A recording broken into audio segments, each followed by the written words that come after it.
ሰላም ጤና ይስጥልኝ። የተወደዳችሁ የሰለዳ ሚዲያ አድማጭ ተመልካቾቻችን እንዴት ቆያችሁ? ለዕለቱ መራርጠን ወደ እናንተ ለማድረስ ያዘጋጀናቸው አዳዲስ ትኩስና ወቅታዊ መረጃዎችን ይዘን ቀርበናል። መረጃዎቻችን እየተከታተላችሁ እስከ ፕሮግራማችን ፍጻሜ ከኛ ጋር እንድትቆዩ ከወዲሁ በታላቅ አክብሮት ጋብዛለሁኝ። የውሃና ኢነርጂ ሚኒስቴር በመቀሌ ከተማ የፍሳሽ ማስወገጃ ግንባታን አስጀመረ። የውሃና ኢነርጂ ሚኒስቴር በትግራይ ክልል መቀሌ ከተማ ከ2.2 ቢሊዮን ብር በላይ ወጪ የሚከናወነውን የፍሳሽ ማስወገጃ ግንባታ አስጀምሯል። የውሃና ኢነርጂ ሚኒስትር ዶክተር ኢንጂነር ሀብታሙ ኢተፋና የትግራይ ክልል ጊዜያዊ አስተዳደር ፕሬዝዳንት ሌተናል ጀነራል ታደሰ ወረደ የፕሮጀክቱን የመሰረተ ድንጋይ አስቀምጠዋል። ፕሮጀክቱ ከዓለም ባንክ በተገኘ ብድር የሚሸፈን ሲሆን በ18 ወራት ግንባታው ተጠናቆ ለአገልግሎት ክፍት እንደሚሆንም ተመላክቷል። ግንባታው በአሰር ኮንስትራክሽን እና አማካሪ ድርጅት እንደሚከናወን የሚኒስትሩ የህዝብ ግንኙነትና ኮሚኒኬሽን ስራ አስፈጻሚ አቶ ጌትነት ስሜም ገልጸዋል። የአሰር ኮንስትራክሽን ስራ አስፈጻሚ አቶ የማነ አብርሃ በበኩላቸው የጥገና ፕሮጀክቱና ዘመናዊ የፍሳሽ ማጣሪያ በፍጥነት ተጠናቆ ርክክብ ይደረጋል ብለዋል። በተጨማሪም የፌዴራል ውሃና ኢነርጂ ሚኒስቴር በትግራይ ክልል ከ8.5 ቢሊዮን ብር በላይ የሚያወጡ 3 ፕሮጀክቶችን በመተግበር ላይ መሆኑንና የውሃና ኢነርጂ ሚኒስቴር ዶክተር ኢንጂነር ሀብታሙ ኢተፋ ተናግረዋል። የክልሉ ጊዜያዊ ፕሬዝዳንት ሌተናል ጀነራል ታደሰ ወረደ የጥገናና የዘመናዊ የፍሳሽ ማጣሪያ ፕሮጀክቱ ከተማዋን ከማጽዳት ባለፈ ሰፊ የስራ ዕድል እንደሚፈጥርም ተናግረዋል። ከመቀሌ ከተማ በተጨማሪም በአዲግራት ከተማም ተመሳሳይ ስራዎች እየተሰሩም ነው ብለዋል። ይህ በፌዴራል ከፍተኛ ባለስልጣናት እንዲሁም በዓለም አቀፍ ማህበረሰብ አባላት ወደ ትግራይ ክልል እየተደረገ ያለው ጉዞው ህወሓት በጀነራል ታደሰ ወረደ መፈንቅለ መንግስት ካደረገበት ጊዜ ጀምሮ ለሁለተኛ ጊዜ የተደረገ ጉዞ ሲሆን የዓለም ምግብ ፕሮግራም በኢትዮጵያ ተወካይ እንዲሁም የውሃና ኢነርጂ ሚኒስቴር ሚኒስትር ዶክተር ኢንጂነር ሀብታሙ ኢተፋ ከክልሉ ጊዜያዊ አስተዳደር ፕሬዝዳንት ጀነራል ታደሰ ጋርም ተወያይተዋል። ይህም የፌዴራል መንግስት ስላቋቋማቸው ክልላዊ አስተዳደሮች ለመጠበቅ እንዲሁም ህገወጥ አካል ክልላዊ መንግስት የማፍረስ ስልጣን እንደሌለው በግልጽ ቋንቋ እየተነገረ ያለ ቁርጠኛ አቋም እንደሆነም በርካቶች እየገለጹ ይገኛሉ። ኢትዮጵያና ዛምቢያ በወታደራዊ መስክ ሊተባበሩ ነው። የኢፌድሪ የጦር ኃይሎች ጠቅላይ ኤታማዦር ሹም ፊልድ ማርሻል ብርሃኑ ጁላ ከዛምቢያ አቻቸው ጄፍሪ ዜሌ ጋር የሁለትዮሽ ውይይት አድርገዋል። ሁለቱ ሀገራት በዘመናዊ ሰራዊት ግንባታ፣ በደህንነት፣ በወታደራዊ ትምህርትና ስልጠና፣ በወታደራዊ ኢንዱስትሪና በሌሎች ዘርፎችም በጋራ ለመስራት መስማማታቸውን የኢፌድሪ መከላከያ ሚኒስቴር አስታውቋል። ለቀጠናው ደህንነት እንዲሁም ለሀገራት ሰላምና መረጋጋት ኢትዮጵያ በቁርጠኝነት እንደምትሰራ ፊልድ ማርሻል ብርሃኑ ጁላ ገልጸዋል። ኢታማዦር ሹም ጄፍሪ ዜሌ በበኩላቸው በልዩ ልዩ ወታደራዊ መስኮች በጋራ ለመስራት ዛምቢያ ያቀረበችውን ጥያቄ ኢትዮጵያ በመቀበሏ ደስተኛ ነኝ ብለዋል። 15 ባህላዊ የፍትህ ስርዓቶች ህጋዊ እውቅና ሊያገኙ ነው ተባለ። በአማራ ክልል ሽምግልናን ጨምሮ 15 የሚሆኑ ባህላዊ ያለመግባባቶች መፍቻ ስርዓቶች ህጋዊ እውቅና ሊያገኙ መሆኑን የአማራ ክልል ጠቅላይ ፍርድ ቤት አስታውቋል።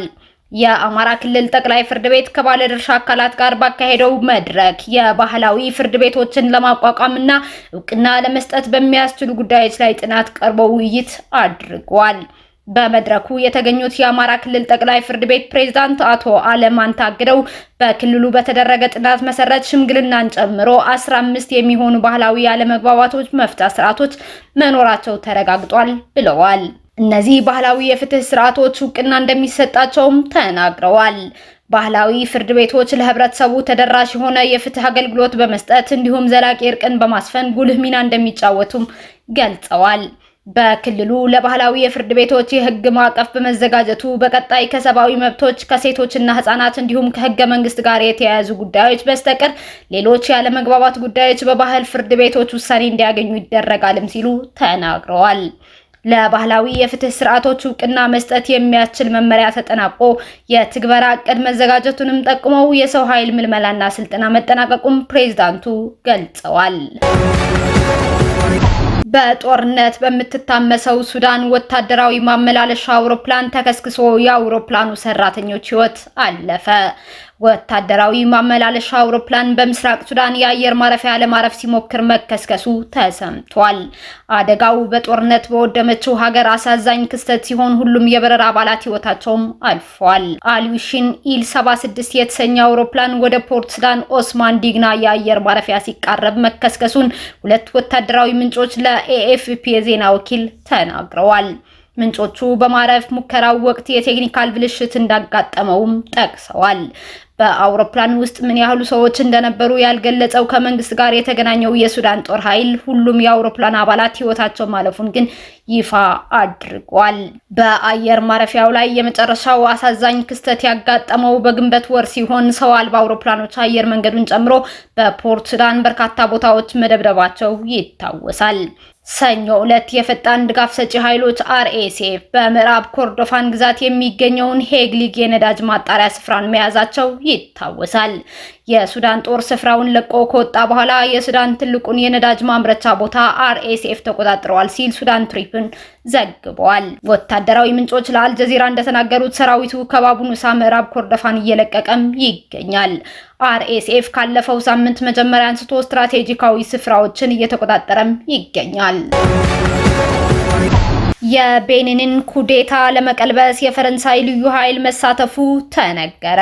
የፈረንሳይ ልዩ ኃይል በቤኒን የተካሄደውን አመጽ ለማስቆም በመጨረሻው የዘመቻው ምዕራፍ ላይ መሳተፉን የቤኒን ሪፐብሊካን ጋርድ አዛዥ ኮሎኔል ጂሞን ቶቮድሬ ተናግረዋል። ባለፈው እሁድ ስልጣን በኃይል ለመያዝ የተደረገው ሙከራ በቤኒን ጦር ኃይል ተገቷል ሲሉም አዛዡ ገልጸዋል።